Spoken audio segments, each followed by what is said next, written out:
Hey, welcome back to my channel.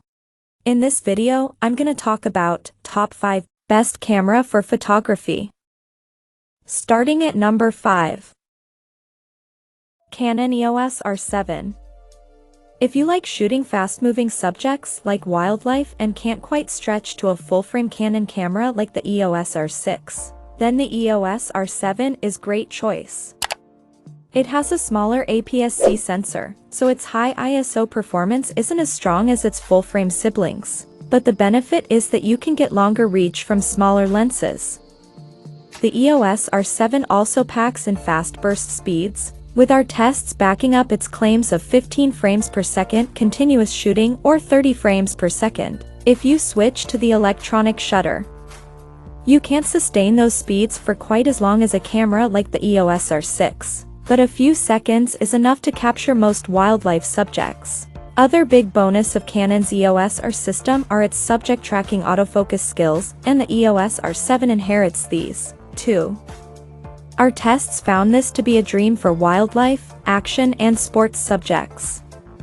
We were also fans of its chunky grip, which makes it comfortable to hold with long lenses, and the inclusion of dual UHS-2 card slots, which means it's a camera that could also tempt pros looking for a second body. The only downside right now is the lack of native lenses for the EOS R7's APS-C sensor, with only 2 available at the time of writing. Still, you can always mount today's full-frame RF lenses or adapt older EF lenses while you wait for Canon to make more.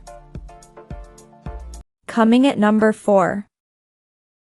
OM System OM1.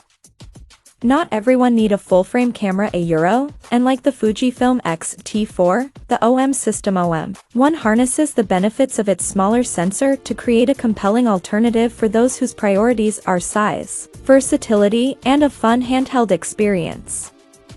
Thanks to its new stacked micro Four Thirds sensor, which is the first of its kind, and a speedy TruePix X processor, the OM1 performed admirably in most our tests. Quite simply, it's one of the most enjoyable cameras you can buy.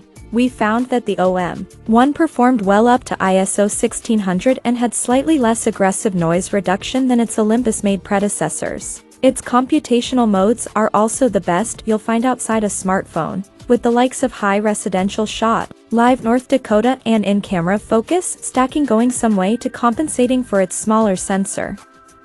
On the downside, its autofocus tracking isn't quite up to the level of Canon or Sony, and the controls can be a little fiddly. That 20MP resolution also isn't huge for a camera of this price. But if you can overlook those drawbacks, then the OM1 will make a fine companion. At number 3. Canon EOS R6. While the Canon EOS R5 is overkill for most people, the EOS R6 is a more affordable full-frame alternative that is simply one of the best cameras for photography around. If you already own one of Canon's early mirrorless full-framers like the EOS R, or any of its DSLRs, this is a more than worthy upgrade. Based on our review, the EOS R6 brings best-in-class autofocus, a superb in-body image stabilization system, and burst shooting powers that mark it out as a very fine camera for wildlife or sports photography. Despite its ability to shoot 4K/6DP video, the EOS R6 lacks options like the ability to DCI 4K, and we found it to have overheating limitations compared to video-focused rivals like the Sony A7 III, making it better suited to stills photographers. But for photography, it's an excellent option that delivers hugely impressive autofocus, handling, and features that make it one of the best options around for anyone who needs a full-frame camera. Number 2 of my list. Fujifilm XH2. It isn't a full-frame camera, but the Fujifilm XH2 takes APS-C ones to new heights.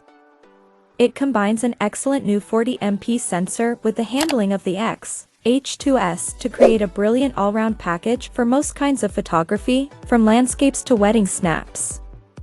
Despite that resolution, the XH2 offers 15 frames per second burst shooting with its mechanical shutter, with an impressively deep buffer if you use CF Express cards. This makes it impressively versatile and more than good enough for capturing action, if not quite as rapid as the XH2's. We reckon the XH2's 40MP APS-C sensor is now class-leading for stills photography. In our tests, it managed to offer that boosted resolution without incurring much of a downside in terms of dynamic range or noise.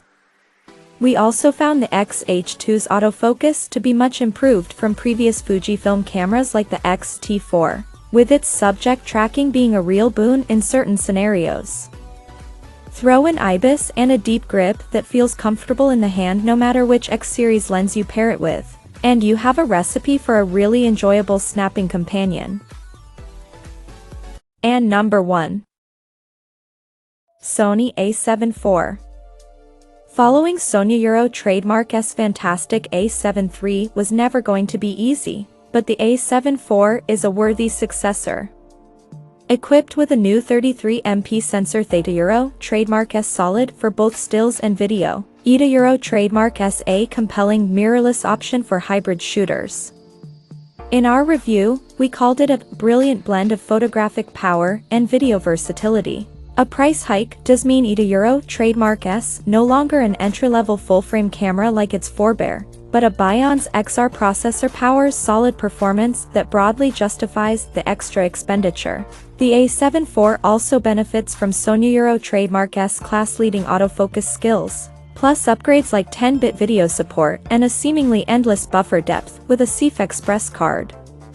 Our tests found this buffer to be more generous than most shooters will need, with image quality leaning more towards resolution than low-light performance.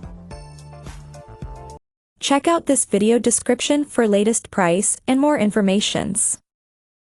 Thank you for watching this video. Please subscribe and stay tuned.